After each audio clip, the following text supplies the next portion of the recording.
Welcome, everybody, to another Zen One podcast. Today, I have a special guest, Cassie Kellner. Cassie and I met, uh, Cassie, 2 years ago, 3 years ago, I think it's been, before COVID, ooh, I would say before COVID. Yeah, I think probably 4 years. 4 years ago. Yeah. And I was impressed. Like, I know people will say it doesn't take a lot to impress me, but with you, you have incredible energy.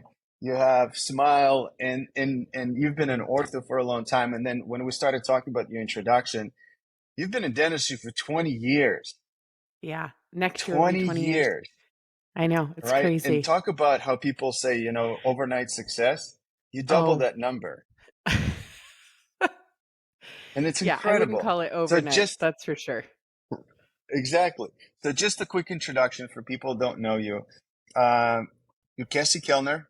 You started in dentistry in general dental office when Yep. you were 19 years old. You worked there for Hmm. 4 years and you moved to ortho. We'll talk a little bit about that.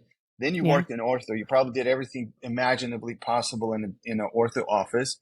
And then you moved to Hummingbird. And now you've been with them for 7 years as a clinical systems consultant.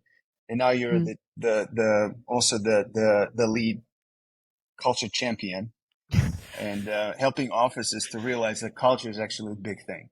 So Yeah. there's a lot that I want to unpack. And originally we connected, I mean, not original, but we connected last week just to catch up on things. And we ended up talking about kids and parenting for way too long.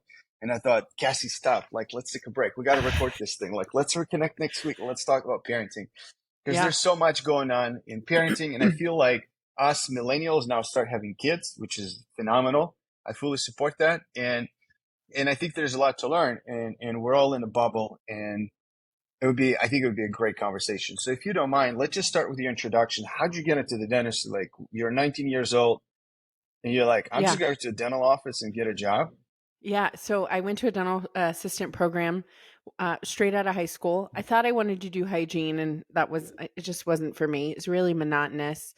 I didn't know I wanted to get into ortho, so that was really interesting. But when I was a little girl, I was obsessed with going to the dentist. I know that's so weird. Like I would No leave way. with like rubber gloves and practice dentistry on my cousins, like a total crazy. My mom probably thought, "What is happening?"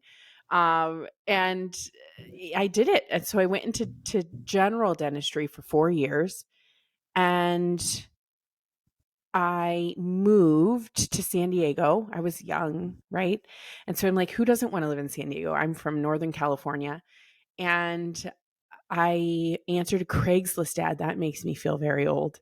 Answered a Craigslist ad, and I worked for Rick McLaughlin in San Diego, who's like I say this often. He's like one of the founding fathers of ortho, and I had no idea, who he was.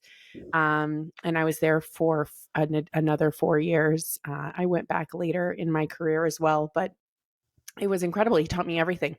I mean, most of the systems that I teach as a consultant, I learned from him, and it's been it's been a wild ride. So I knew I was not going to go back. Ortho was it for me, and I moved to the East Coast.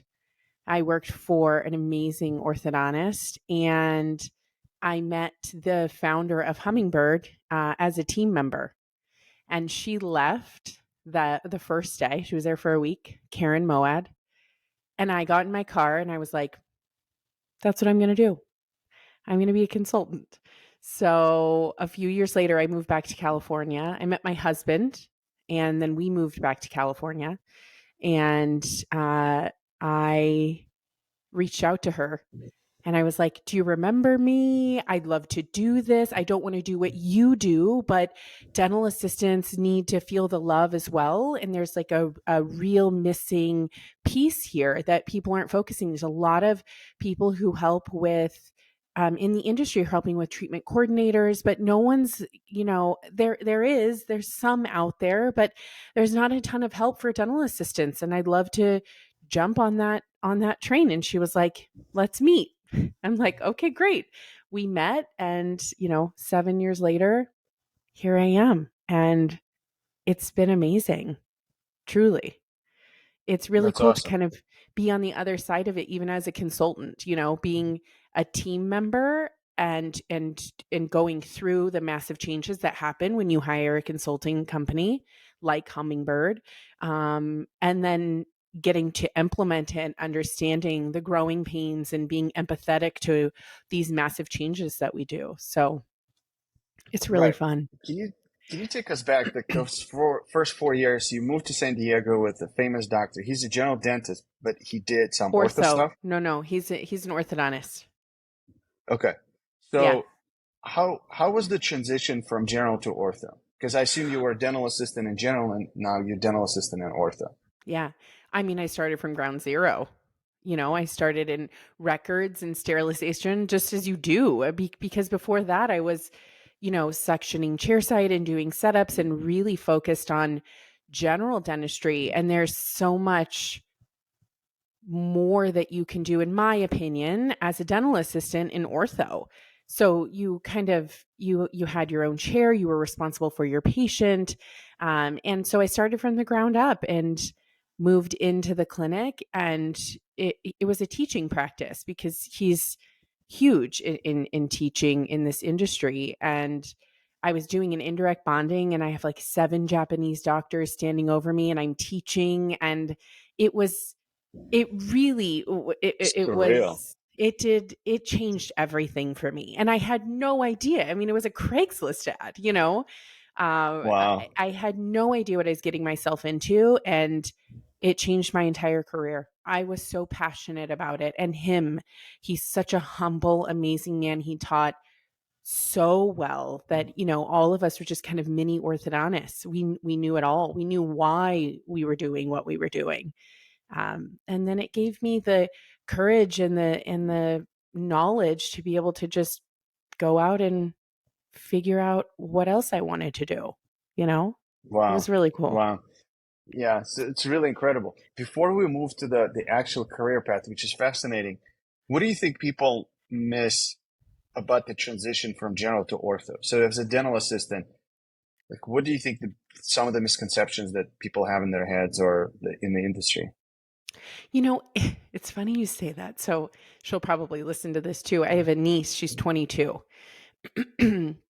She was in general dentistry for 3 years, and she just moved to ortho, I don't know, maybe 3.5 weeks ago. So I'm kind of living it through her right now. We talk every day, and she's like, okay, so I put attachments on today, and you know, I think that people are so scared to make that jump because we get comfortable. It's really important to get uncomfortable because then we're not growing. And she was terrified. She's like, okay, well, I know how to do all of this in general dentistry, but now I'm going into ortho. It's an entirely different language. And this is stuff I talk about all the time, especially when I'm consulting. But when you become a dental assistant now, depending on the state you're in, you can be a hairstylist today and a dental assistant tomorrow. California, New York, like they have more rules that you have to do, but there's not a lot of teaching, in my opinion, that people do. And when you go into ortho, you hit the ground running. And it's kind of, at least when I started, it was kind of like a sink or swim approach. That's just, this is what you do. This is how we do it. Now do it. Right. And I think nowadays people need more. And so, that's a big part of what I do. But I think that's the hardest transition, is sometimes there's not enough time to be able to teach. And so you have to be willing to just jump all in, know that you might make some mistakes, and that's okay, you know? Yeah. Hmm. But, And be able to we've talked self-learn about like a this. self-starter. Absolutely. Absolutely. Hmm. And feel supported at the same time, right? Um, we talked about this, you and I. Being a dental assistant is absolutely a career. I think people think sometimes it can be a stepping stone, of course, but if you find the right practice, no matter what specialty you're in, it's a beautiful thing. I mean, I wouldn't change anything that I did or do for the world, really. I'm super. I mean, Right. like a total ortho nerd. I get Yeah, it, you know? you totally are. Right. It's incredible. And talk about the value of a mentor. So, I mean, finding the right office is so crucial. And let's be honest, there are some doctors that will not take the time to teach their dental assistants. Hmm. And we're not judging anybody. That's okay. Maybe they'll be able to attract the dental assistants that don't need any training. They just want to go. But if you're a dental assistant who's looking for that kind of office, how would you go about it? Like, how I would you think, identify the office that's going to give you that jump start into career from a mentoring standpoint? yeah. I think if people don't have a mentoring program in their practice, it doesn't mean they're a bad practice. They just don't know, right? So, and I create training boards for dental assistants, all kinds of programs. And the reality is, the trainer, the practice is responsible for training, but it's also up to the new hire to go, okay, what can I learn? How fast can I learn this? Throw me in, coach. I'm ready. And I think we're missing an element of that, and I, this goes just to kind of in the industry as a whole. If somebody makes a mistake, then we pull them out of it. We don't let them correct the mistake. We're like, oh, no, no, no, I'll do it for you. It's like, no, let's just let them, I am speaking ortho now, but let's just let them put the power chain on this way, and then we can go in and fix it. Or if they're putting a stainless steel tie on and it's pokey, let's show them how to fix it instead of doing it for them. I think it's important to make mistakes. I had two incredible mentors when I was in ortho, Gina and Tiffany. I mean, Gina, it was like my dream to be her, to understand what she understood. And it's funny, it's something that we Hummingbird has implemented over the last year, is a team buddy system. Like, someone, not necessarily even someone that's training you, but someone that tells you, if you're new to the area, where you should get lunch and what you should do when you come in and what you do in the morning huddle. And they're just kind of guiding you through everything, and organically they become your mentor and the person that you can ask any question to, not just a training question, anything that they need to know about the practice. I think is really, really important. Yeah, yeah. Let's move to the career path, because I feel we talked about before we jumped on the call, or before we started recording the podcast, that unfortunately, when people complain about dental assistants, I think, from my personal, very subjective experience, is dental assistants don't see how they can grow professionally and financially. Meaning, how would what I do now will translate into my goals in 4 years, 10 years of becoming whatever I want to become, or whatever I want to make, right? And so we even recorded a video, can a dental assistant make $45 an hour? Talking about the first reaction I get from doctors is like, absolutely not. I'm like, well, let's hold on a second. If a dental assistant that is going with you to all the implant courses can order all of your implants, keep track of your, I'm talking about general right now, specifically in surgery, Yeah. can keep track of your patients, know exactly what to do and how to do it, and even coordinate your labs so that your crowns and things like that will come on time, and choose the labs and find all these surgical guides and all these things. Would you pay that dental assistant $45 an hour? They're like, well, if that's the case, right? And I hear that so many times. Well, if that's the case, right? Well, I can start paying $35 an hour. I wouldn't pay 45.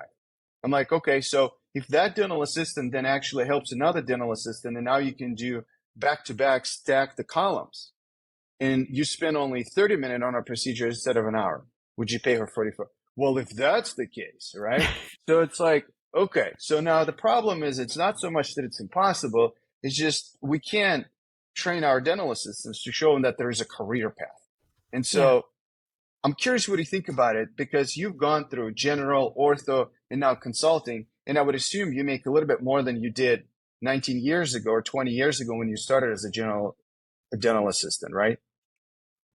Yeah, it's interesting. I think we look at these numbers and people get nervous, but there's so much more than just that hourly rate. That there's the incentive programs, there's bonus program. I mean, there's so much that they can do to elevate these teams to know, hey, I see you and you're worth it. Right? Right. That is incredibly important. Even outside of that hourly wage, just the appreciation piece. I talk about culture so much with teams, in lectures, and people, and I joke, like, we're adults. And I would love somebody to surprise me with some pizza when my day is so chaotic and now I'm running over and it's just, and if somebody's like, hey, there's pizza in the lunchroom, don't even worry about, all of these things collectively make this workplace worth it. Right. So that is how you keep people happy, by obviously incentivizing them, but even on a random Monday where everyone has goodie bags and, or we get new team t-shirts that maybe say our name on them, or we're surprising everybody with a spa day. There's so much that we can do to make it worth it for these people and make it feel like I am a part of this team and this beautiful culture, right? And I'm paying you well because you guys are working your buns off in here, and you're Hmm. worth it, right? So for somebody to sit back and go, yeah, no, never. It's like, well, you could be losing some incredible team members because you've looked at that bottom line and thought that's not attainable for us. Yeah. Yeah. And I feel it's also the mentality of, um, I think you're not going to get rich off of your team's hourly rate, Right. right? So I think the only way for you to get rich, if that's your goal as a doctor practice owner, is by making other people rich. Yeah. I mean, it's really important to remember, and this goes into parenting too, but it's important to remember too that these are human beings, right? And they're working so hard to keep everything afloat. And even in ortho, let's say you're a one doc or two doc practice, you may have 40 team members underneath that are just running around and doing your marketing and working with your patients and selling your cases for your treatment coordinators are doing their best to sell and make sure we're bringing in new patients. And there's so much that goes into this from a high level that, quite honestly, from a dental assistant perspective, they're not teaching any of this if you go into a dental assistant program. If you go from general dentistry into ortho and you went into a dental assistant program, you probably got one chapter that tells you what a few instruments are, and that's about it. So you're not only teaching them from the ground up, but you want them to feel valued. And that can mean a million different things. Yeah, to each person. It's Absolutely. individual, right? Like it's like that book, Love Languages, right? Five love Right. languages. Right. Yes. There's a worksheet I give clinical leads when I work with them. Tell me how to treat you. What makes you happy? Where do you like to shop? What do you like to do? How do you like to learn? Do you want to jump right in? Do you want me to show you first? You know, get to know them on a much deeper level than just being another person in your practice. They will feel valued, and then this will be their career, which is huge because we can't afford for anybody to leave right now, ever. Yeah. Amazing. Uh, any advice would you give to people that are stuck in their current position, right? Like anything would you tell them? Yeah, I think one of the things that I think is most important in the workplace is communication. Like, clear communication. If you feel stuck, have you talked to anybody, your manager, your doctor, your leader, your leadership team, and discussed, why you're unhappy? What can make you happy, right? Where's the solution here? And if you really feel that there's no solution and you've exhausted all of these things I just talked about, well, then maybe this isn't the place for you. I We had a management course last year, and I did this entire kind of segment on quiet quitting. Like, quiet quitting Yeah. is a real thing. Like, people are checked out. They're eating lunch in their car. They're not engaging with anybody else. They're just there to get paid, but they're not in it, right? So are we talking to those team members? Are those team members talking to who they need to speak to make sure that they feel valued and that they want to be there? Because sometimes they don't want to be there, and it's better for them to leave, and it's better for your team if they leave. You know, don't hold on. Both parties shouldn't hold on for longer than necessary if they've already realized that this person has checked out and has been checked out for X amount of Yeah. time. What's the right way to do it, Cassie? Because like, let's run an example with the dental office. There are always cliques in the dental office, right? So let's just say you're a Mm. dental assistant and you're really unhappy. Do you go and talk to the dental assistant? Do you go to talk to the office manager? Do you go talk directly to the doctor? I would say if you have an org chart where first of all, they should know where If, they need to go, right? Yeah, that's a big if. Let's start there. They should absolutely know the person that they need to go to when there's an issue. And typically that's either their lead or their office manager, right? And if neither of those exist, well, then it is the doctor. But hopefully, if the doctor doesn't have to be putting out all of these fires all the time, depending on the size of the practice, they can go to their lead, voice their concerns. That lead can then problem solve. If the problem doesn't get solved, then we're going to go to the manager. And if the manager can't solve it, then we're going to go to the doctor. But, it's important to have that structure so that people feel comfortable and they know who to go to, even your mentor, your buddy. Hey, I noticed this. Who do I talk to? Everyone should know the answer to that. yeah, I think it's a little bit intimidating, especially if you're starting at the new office. And Absolutely. right, you don't know how things work. Um, My biggest thing is very little offices training new people, Mm, right? So I got it's thrown into an office just for the experiment. Nobody taught me much, right? And so it's rough, especially if you know something, if you've been a dental assistant, it's a little bit easier. If you don't know anything, that's hard. And I feel like obviously it's on the office and that's a separate conversation. And that's probably what you do part of the Hummingbird with training people, putting systems in place and having the org structure. I feel like it's incredible. I always say that any dental office hiring a dental assistant, it should always start with the sterilization tech mhm. in general. Again, maybe it's dumb, maybe it's my subjective opinion, but I feel like even if somebody comes in with a 10-year experience, I want to see how you're going to do as a sterilization tech for 2 days, 3 days, 4 days. Then we're going to talk. Then we're going to move you up pretty quickly, depending on where you fit within my practice. But I would always start a new person there, and I would always have always have somebody in a sterilization tech that they're ready to get moved up as a dental assistant or a lead dental assistant or ordering person or a clinical person as a DA. But I feel like there's not much training going on. There's not much back support going on. And so it could feel a little bit intimidating, especially it's not the complaining, but it raising your red flags of like, especially my favorite is compliance. Like imagine like, I don't know, you carrying the tray into the treatment room without a cover. And as a new person, you know, it's not supposed to be that way, right? You need to put the lead on the or a cover on the tray. And then, but who do you say? Like, where are the covers? Where are the leads? Like, Right. and then people be like, Absolutely. no, we don't do it here that way. Right. So like, just all Right. these dynamics. Sorry for Yeah. my long And rant, but no, it's true. And I'm shaking my head. People can't see me, but I'm shaking my head and smiling as you're saying this because it's true. You know, and then if you speak up too soon, then you just know it all.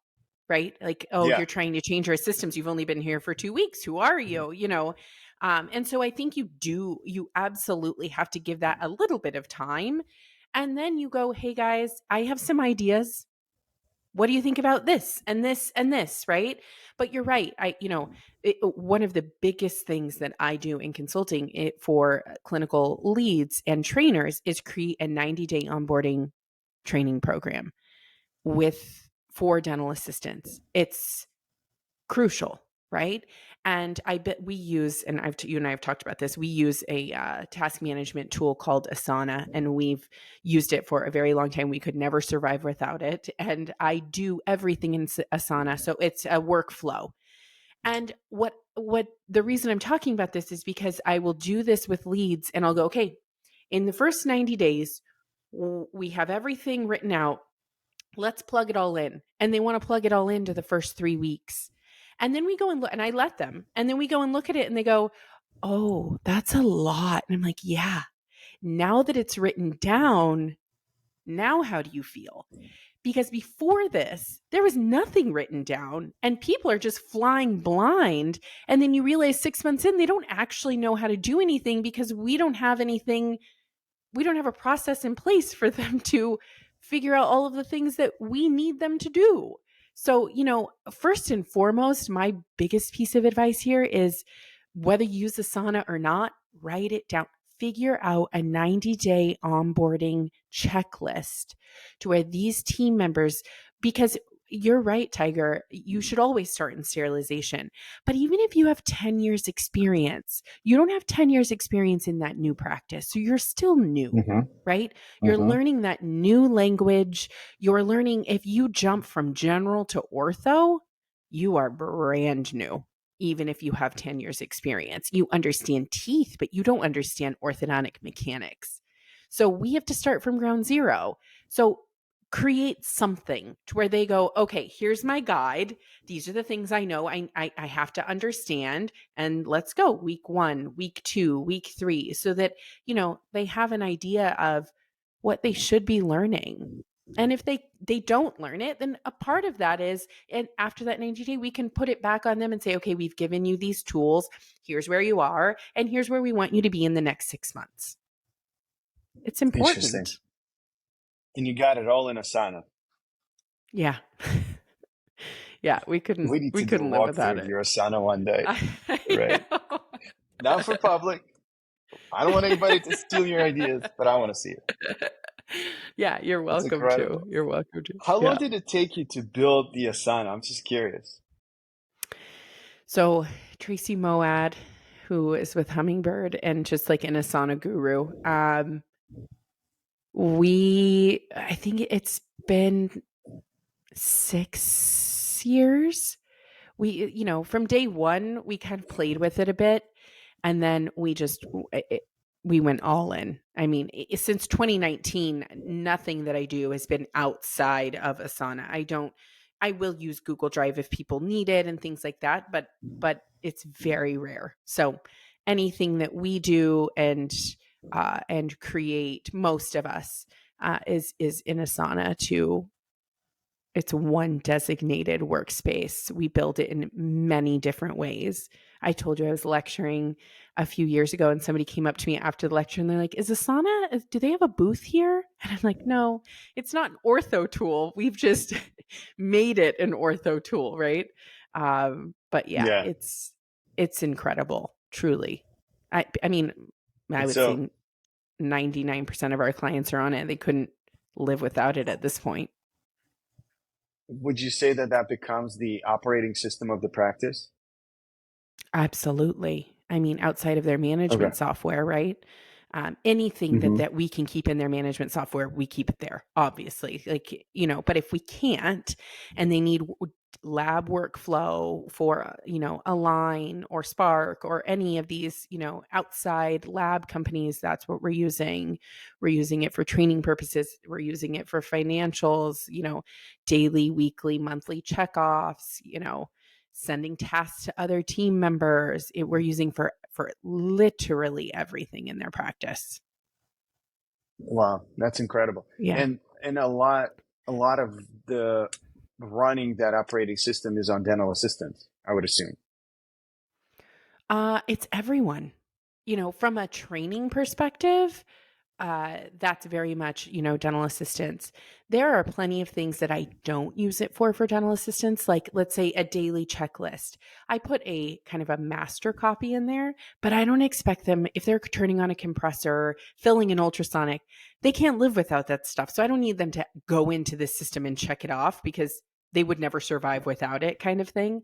But if there are things that we need them to do monthly, that they need reminders for on non-patient days, that's where we're putting everything in, so that at any given moment they know what to do and when to do it and how to do it, the why behind all of this stuff too. Interesting. Yeah. If an office wants to integrate that, is it something that you have a template that it's a copy paste, they create their own Asana account and you just copy paste your templates to them, or they go under your Asana? Like, just from a technical standpoint, how do you do that?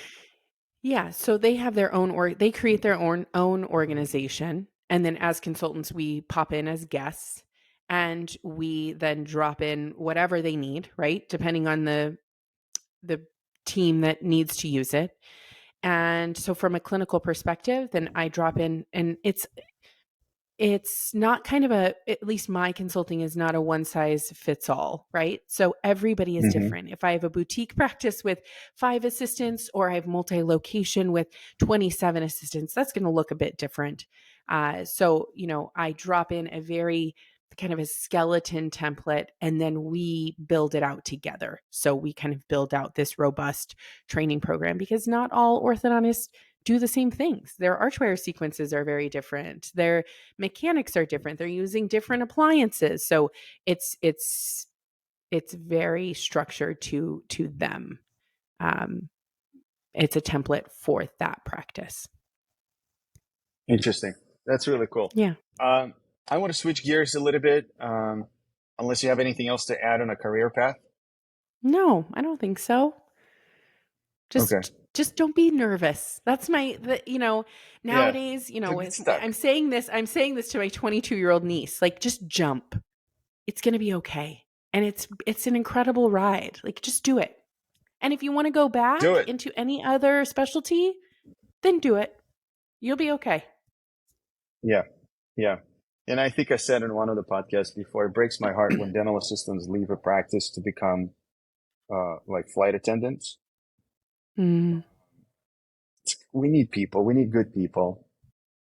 And I feel like it's on all of us. I don't blame doctors. I blame all of us for not having the right systems and a big microphone to yell at the offices and say, have the systems in place, have the career path. And, even my video with $45 an hour pissed off some of the doctors. But my point was not to say, let's raise the minimum wage, right? My point to say was there's a career path. And if you build it in a way that you can show your team, this is where you start, this is where you can end up, these are all the procedures we're doing, these opportunities available, it becomes now a lot more interesting for people, at least for people like you and I, right? We're driven. If somebody says it's a dead end job at $15 an hour, I don't want it. Like, no, thank you. Right. So yeah. I need to know There's no if I'm going to growth, sweat right? my buns, right? I need to know that there's going to be a payoff, either career growth or professional growth and financial growth in the next 4 to 5 years. And that's how we think. And the whole industry on its own, I think, failing some of our dental assistants, and we're not providing that information or resources and things like that. So yeah, Yeah. it sucks. Yeah. But on a positive side, let's switch gears. Yeah. Parenting. Parenting and dentistry. How does these Yeah. two work together, Cassie? Oh my gosh. I honestly, I don't even have a true answer for this, or a magic wand. I think, I could talk about, this is outside of my career and just parenting as a whole and being a mother. Um, it's a wild ride. I just, and I was 19 when I started. I'm going to be 39 this year. And um it's really interesting how my entire thought process has changed for mothers in the workplace. Of course it has, right? My kids are only 16 months apart, so that was a wild ride. My son is And how old are 4. your kids? My Mm-hmm. son is 4. Mm-hmm. My daughter will be 3 in September. They pretty much look like twins at this point. And it's incredible, but it's hard, right? And I'm a working mother, but now I have the benefit of working from home. I also travel. That makes it much more difficult as a mom. But, I was looking some things up before this, and, 91% of orthodontic assistants are women. Like, that's Hmm. wild. 8% are men. Yeah. And the average age of an employed ortho assistant is 37 years old. It's pretty much Hmm. me, right? I wish. Hmm. I'm a few years older, but and I don't know how many of these are mothers. I would say a majority, but who knows? There's plenty of people who don't want to have kids, and that's great too.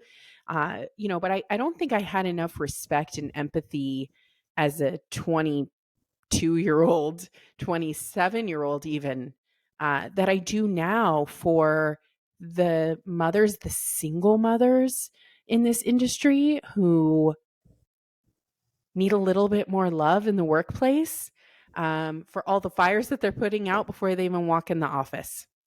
You know, um, It's I unbelievable. it really is. It's really incredible, and I think every industry, but our industry as a whole, should be doing more. Um, In what sense? Well, one, I think we should be offering, job share programs. If people only want to work part-time, like that's okay. There are plenty of practices who don't like part-time team members, right? But why not? If you have two mothers who want to work part-time and job share that position, it gives them more flexibility. They're happier. They're there on time. And a lot of times these job share moms, that's their getaway. They're like, "Oh, take me to work. I need to get out of it. It's so chaotic here. I have two toddlers and life is crazy." And they go to work and they're in, and, why not? Why not give them opportunities like this? Are we focusing enough on maternity? And, are we creating like a stellar package for these young moms who sometimes are only getting 6 weeks? I can't imagine 6 weeks and then jumping What would the into a stellar chair. package? Yeah. What would the stellar package look like to you? I mean, it would be more support, right? Even from a mental perspective. There are plenty of mothers who are on maternity leave who are still answering texts from a practice or answering emails or putting out some fires. And they're juggling that and a newborn and postpartum and right. So like, let's just let them be. Let's let them Right. have their So time to figure this out. how long? But give me the details. Like, Oh, I in if an I'm the if ideal I'm the Cassie employer, world or a yeah, give realistic me world. ideals. Yeah, what's the stellar I mean, maternity we're leave we're no package would look like? Canadians over here. Canadians, No, no, they no, none of the they European stuff. Like, let's be oh real my here in the U.S. But goodness. what would that look like? For me personally, I think that 12, 12, 16 week mark, is great. And other mothers may be like, yeah, 6 weeks, I'm in, but to have a three to leave a 3 month old is a really big deal. And so if we could get past, that 12 weeks, even if you're, 4 months mark, I think is incredible. And that doesn't mean that, maybe at the 8 week or 12 week mark, there's some things that they can do from home. There's some lab, there's inventory, there's marketing, all kinds of things that they can still do from home, if they wanted to, or if they're like, yeah, throw me in, coach, I'm ready to come back. That's great too. But I think, coming up with things like that, having an area in their practice for nursing mothers, like who need to pump. Like nobody's talking about this, and it's awkward for new moms to discuss things like this and say, Yeah, "Hey, I need some time, an X hour to be able to do this to feed my baby." Right? And it's yeah. weird, and it shouldn't be. I think it's a normal thing there. If they're going back at 6 or 8 weeks, like you're still in it, and I think You're it's still important to pumping just every three yeah, you're hours. very much. very much. Is there a designated time for them? Is there a designated area where people aren't walking in on them? What does that look like? And are we communicating all of that? From a personal perspective, I don't think I've ever shared this with anybody, but I just going to throw it out there. I'm a traveling consultant, right? So I had my first baby in 2019. He was 4 months old when I went back on the road, and that was my decision. And when I drove away to the airport, I cried the whole way. I was a mess. And it was a wonderful thing for me because I needed the separation. I needed to kind of be my own human again because you get so wrapped up in that infant stage. And I thought, I'm going to a practice. It was a male orthodontist who probably would have been so accommodating. But I was so stressed about having to pump in a practice that I didn't know that I stopped nursing at 4 months. And looking Wow. back, I was like, why'd you do that? Like, what? You could have had all of these conversations and it absolutely would have been fine. And I didn't, And I don't think we talk about this stuff enough, as working moms. Like, we need a little bit more. And which makes us uncomfortable, some of us need to be able to say, hey, and I could have written an email to my client and said, hey, I'm going to need some time to do this, right? And then I'm going to have to take it home and I'm going to have to store it. And then there's so many things that come along with this that I think we're not really focused on. If you have an all-female team, it's a little bit easier.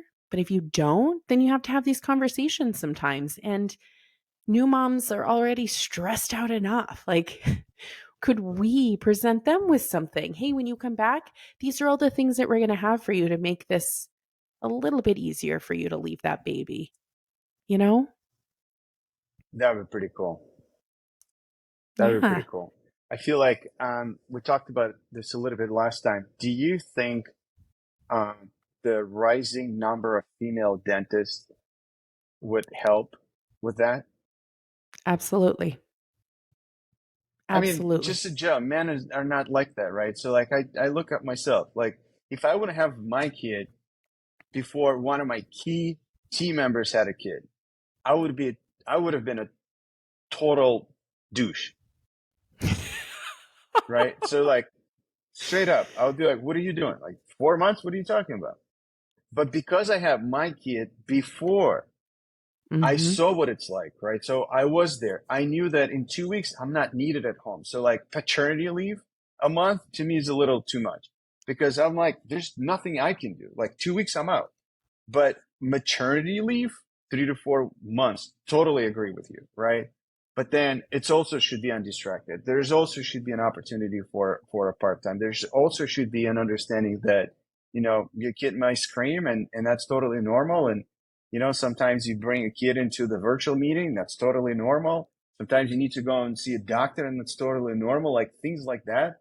And now I can see it. Like, but before that, I'm telling you, I would have been the wrong person. Yeah. Yeah, I love that you admit that. And by the way, I'm a female and I feel the same. You think we talked about this, last time we spoke. You think until it's yours, until it's real. And then you're like, Yeah. "Oh, I just had a baby and I feel like I've been hit by a Mack truck. And now I'm trying to figure out who the new me is." Right? And I also have to keep my job. And I have to keep my household going. And I have to keep there's so many things that Yes. that come along with that I think is important in the workplace, especially when you have 91% of assistants are women. We should be talking about this. They should, at the very least, Tiger, feel supported. At the very least, At the very and least, yeah, I do agree. supported in any way, mentally, you know, if they financially, whatever that looks like, could look like a million different things, but we should be having these conversations because new moms like me who stopped nursing are too uncomfortable sometimes to have these Yeah, conversations. yeah, yeah. And the crazy part, you could have continued, and that would have been really healthy for your kid, Absolutely, I right? could But have. Of you course, I could stopped. have. Yeah, yeah, I stopped, and I was a yeah. mess when I stopped. I was like, I can't believe I did this. And, it's okay. All these crazy things that go through your brain. And, he's 4 now and he's great. And it is what it is. But Yeah, looking back, I'm like, man, Cassie, you should have been able to advocate for yourself and had the courage to do that. I just didn't know how, right. you know? Um, I wonder, how do you feel about this? Like, just from your perspective, from what you've seen the doctors and dynamics in the offices, what would happen if a single mother brings a kid to the office one day? It just happened that she couldn't find somebody to sit with a kid, but she is there with the kid somewhere in the back, and she's seeing patients or helping see patients. How would that? What would be their reaction? I think my honest first initial thought is they better be really desperate for that to happen. Because if, Hmm. let's say, Can you explain? they couldn't find childcare, or their child was sick, or their babysitter or nanny, or the daycare was closed, right? There's a million reasons, right? They didn't have the support they needed that day. That practice better be flopping out of control to where they can't see. This better be the only person who can hold this up, because how can we not say, you know what? We've got it for today. Try and figure out what you can do for the rest of the week and keep your baby home, right? Especially in our industry. There's Hmm. plenty of industries that are not as chaotic and, they're But patient wise and let's be face to honest, face. dentistry is the coolest industry, Cassie. Like, there's no question about it. Like, we Right. shouldn't even But bring up that's the other thing. industries. Well, but there's so much going on and there's such large teams that why wouldn't we be able to say, you're Hmm. okay, stay Do home for you? the day. Yes, we're going to need you the rest of the week. So we'd love for you to spend today really figuring out how we're going to make this work to be able to get support for you and your child. But we don't need you to have your 6-month old behind the front desk, because we have a team of 15 that can pick up this one spot, right? That's what I mean. Right, right, There are other right, industries that there's only 2 team members and they don't have a choice. That's what I mean. right, right. But these are robust teams in any specialty, that it's like, okay, well, we've got you. We understand that things happen. You're okay. Yeah. We'll see you tomorrow. What? Yeah. What would you tell the doctors or the office managers? What would be your recommendation when you have a team member that just had a kid that's coming back from maternity leave, and there's this fine line between, are they taking advantage and they're not coming to work saying that the Mm. kid is sick, or they're really struggling? Like, what would be your recommendation for that doctor or office manager? I think you this is interesting because this happened a lot during COVID with our clients, right? People were like, "Oh, daycare's not open." But was that true at the Hmm. time? Who really knows? Are you going to go do your research? Are you calling the daycare? No, probably not. We're just going to move on with our day. I think that ultimately people know their teams and they know their people. And if you truly think that this is a person who's taking advantage of that, then I think there's more going on than just this isolated incident, right? If Hmm. you have someone who's never calling out and their child is sick and they're like, I've tried everything and I really have to stay home with little Johnny. Okay, we get it. We respect it. You're a mother. We But if this is happening, every week, and, let's get real here. Team members are scrappy. They're on social media. They're watching what everybody else, they're on Snapchat. They're seeing what everybody else is doing. And somehow, we find out that that's not true. Well, then I think a larger conversation needs to happen, you know? Yeah. And how would you do that conversation? Imagine now, put yourself in the shoes of the office manager or doctor. How would you start that conversation?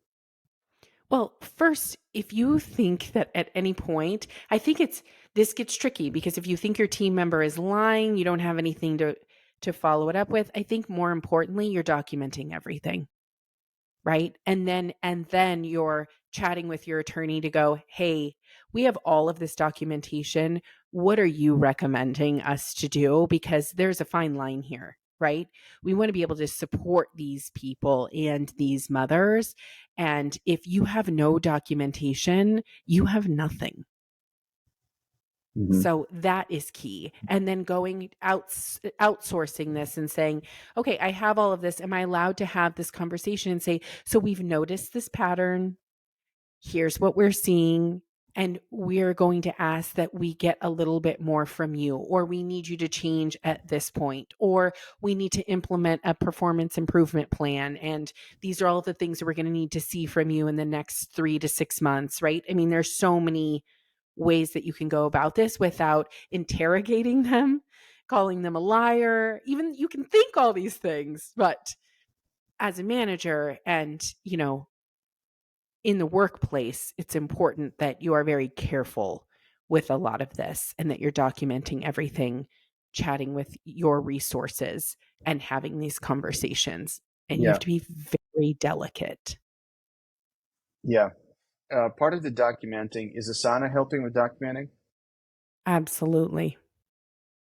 Okay, so Oh, it's yeah. like somewhere Yeah. there that you can keep those notes per employee Yeah. or per task or something that was supposed to be done and it's not done, and it's a clear way to see and document. Absolutely. And, a lot of these boards you can make private, right? So not everybody can see it. People aren't in it. It's yours and it's yours and maybe the team members. So, yeah, absolutely. Got it. What are some advice that you got before you had your first son? Like before you had your first kid, right? So like what was something that, because there's so much annoying advice that I received when my wife was pregnant. And I mean, the two most stupid questions were, are you ready? I'm like, okay.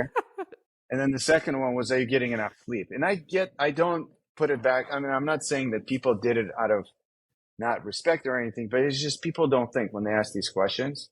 Like, and I would, at first I'd be like, yeah, I'm getting enough sleep. But then towards the end, I was like, you know what? That's a dumb question. Right. So I would say there are other questions you can ask, right? So how are you preparing for this? How are you doing emotionally, right? So like, just go deeper. But a lot of times people would have these questions, but they were people, dentists that I talked to. They gave me legit advice, like incredible advice. There are two things that I took away and I wrote it down. Oh my God, I'm blanking right now. He'll kill me when he listens to this because he's one of my best doctors. Tom Novak. So him and it was June 5th, 2022. I came back from, where did I go? Colombia or something. And I flew back to Dallas, got my car, went to see him for a dinner. And we were talking and I told him that my wife is pregnant. We're expecting a little one. And he cried. And I still remember he Oh. like teared up. And I was like, Tom, what's going on? He's like, I remember the moment when my first kid was born. And I think they have four, him and Karen. Incredible couple. And we started talking. And he's like, you know what? The one thing I've learned is, like, I tell my kids all the time, I love my kids, but I love my wife more than my kids. And there should be Mhm. no questions in their head who I love the most. Ever, ever. He's like, I love Karen more than anybody. And there shouldn't be like putting us against each other. There should be none of that. Because I will end it right there and then, and I'll say, you know what? I love your mom. I love my wife, and you come second. To me, it's interesting because most of the people like kids are everything, and a lot of relationships, let's be honest, are held together because of kids. And I never wanted to have that kind of relationship. So to me, my wife was first. And when I heard that, that was incredible. And so one of the things I already started doing when my little was born, when I get home, they would hold the little one and they will meet me at home. And I would always kiss my wife first. And then I go to my kid. Like I would always ask Yeah. my wife, how you doing? And then I go to my kid. And so that was incredible. I wonder if you had any advice what people gave you that you ended up writing down or implementing, or you now have advice for other people? Yeah, I first of all, I hate giving parenting advice because I feel like it's just not fair, right? I mean, everybody is different. Every parent is different. Every I kid would is say different. this. Oh my, that's it. That's exactly what I was going to say. People used to say all the time, like, "Oh, my kids are so different. They grew up in the same house," and it's like the minute they're born, they're just two totally different humans, right? So what I thought I knew with my son, I do not know with my daughter. She is much more emotional. She's much more empathetic. He is much more cautious than she is. So it's just that I think I heard it, right? You hear all the things, but I didn't really think of it until they became toddlers and I was like, "Oh wow, you are 16 months apart and you are so different. Even in their looks, they don't even look like siblings." And my son is blonde, my daughter has the curliest dark brown hair. It's just like they are so different. I would say what I would tell every parent, especially brand new mothers, is be kind to yourself, be kind to yourself. Like, take care of yourself. That is so important. I think millennials, the advantage, I think that, and disadvantage actually, that we get is, kind of this social media where people are real and raw about parenthood, about motherhood, about postpartum. And we get to see the good, the bad, and the ugly that people are going through. And I think back in the day, we only talked about the good, right? Mothers were like, "Oh, everything's great and this baby's wonderful." And it's like we weren't talking about, yeah, he's not eating and he hates this formula and he's throwing up every time he eats and he won't stop crying and he's not sleeping and nobody was talking about that. So I do think there's an advantage here that we get to go, "Hey, yeah, I'm not alone here. Everyone else is also going through this wild ride." And my, I think, biggest piece of advice would be find some friends that are just as real and raw as you and don't make everything look like sunshine and rainbows because it's not, Hmm. right? Hmm. There's so much good, but there's really, really hard things that you have to navigate through. And you are now in charge of this human and growing them into this adult that you want to be a really kind person, right? So like that's a lot of responsibility for us. I would say be real and be raw, and it's okay to make mistakes and to walk out. I walk out of my son's room, he's 4, and I go, "Yeah, that wasn't that great. That wasn't a really great nighttime routine." And he's crying and because he wouldn't brush his teeth, and so I said no books and I was consistent, and if I would have read the book there would be no crying. It's like a it really messes with your brain, but he now knows if you don't brush your teeth, you don't get a book. That's the rule. And you're 4. Right. Right. We're responsible for that. That's a lot of pressure. But, That's just the be second real advice and that I got. honest. Yeah. Is to Yep. be consistent. Yep. Yeah. That's amazing. When you say, let's run through this scenario, maybe the last thing we'll touch on. Let's run through the scenario of you trying to do your best at home, raise the kid, bedtime, kid throws a tantrum, you discipline the kid, you're pretty good at it, and you do what you're supposed to do for yourself. I'm not saying everybody should, but you Mhm. decided you're doing it, you're disciplining, Mhm. things are rough, you didn't have a good night, you wake up, the kid is the good thing about kids, they forget really fast. So that's the best part Oh, about kids, right? So they don't very remember much. anything. Like you punish them Right. yesterday, the next day they're ready to go. That's the best part. But staying focused. So you're then waking up in the morning and you go to work and you feel like shit. Pardon my language. So Right. how does that dynamic play out in the practice? Like, how do we support people, Oh, and how do you let people know, like, how, like, what's your, yeah. what do you think? I say all the time, i- back in the day, right? And I'm like, back in the day, you walk in and you forget everything else. Work is work. And I think nowadays it's okay to be a human, right? So I say this in every practice I go into. You're allowed to have bad days. You're not allowed to have a bad day at work every day. That's exhausting. It's exhausting for you and it's exhausting for everyone else, right? If you're the person walking in moping every single day, it's exhausting. But you're allowed to have bad mornings and bad nights and bad drives to work. You're allowed. And that is why I think it's so important to have clear communication within your practice and create a safe space to go, hey guys, I'm like not at 100% right now. Just I need like 10 minutes. I'm going to do all my sterile, get that up and going. And then I'm okay at a really hard time with my son this morning. And everyone goes, all right, I hear you. And you're allowed to have this moment. And then we'll see you soon. Right. Or I'm going to set up for my patient or, right. I think creating safe spaces in practices is the most important piece for anybody, parents or not parents, to go, I had a really hard night. Somebody is that's meant, struggling with depression or anxiety. I'm not feeling great right now. I'm going to get there, but I'm not feeling great right now. And you know that you're supported. No one even has to do anything for you. You just know that you're allowed to say that is key. Mm-hmm. Absolutely And it's something crucial. that, again, even doctors and office managers, I mean, really need to adapt this so And that, and also can do it themselves, Tiger. Right? I mean, vulnerability and authenticity is everything. So for a female or male orthodontist walks in and says, has a 4 and a 6-year-old and it says, hey guys, my kids are really struggling and I'm struggling this morning and I'm really sorry if you notice that my demeanor is off. What is wrong with that? Because the minute you don't speak up, everyone thinks you're angry at them. It has nothing to do with these people sometimes. So to say that is a beautiful thing.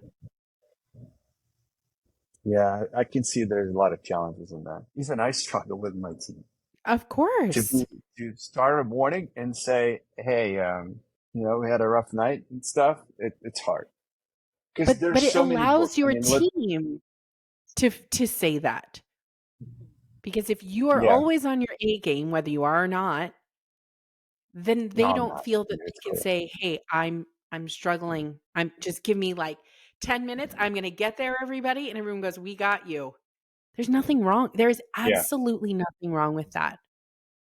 If there's a death in the I feel, family, if I mean there's so many things, right? oof, That we go through as yeah, humans. I feel my team is much better than I am. I'm happy that I think we have a space for that. I'm the one who's not taking advantage of it. Mm. But I don't Mhm. want this become a soul therapy. So back to our practices.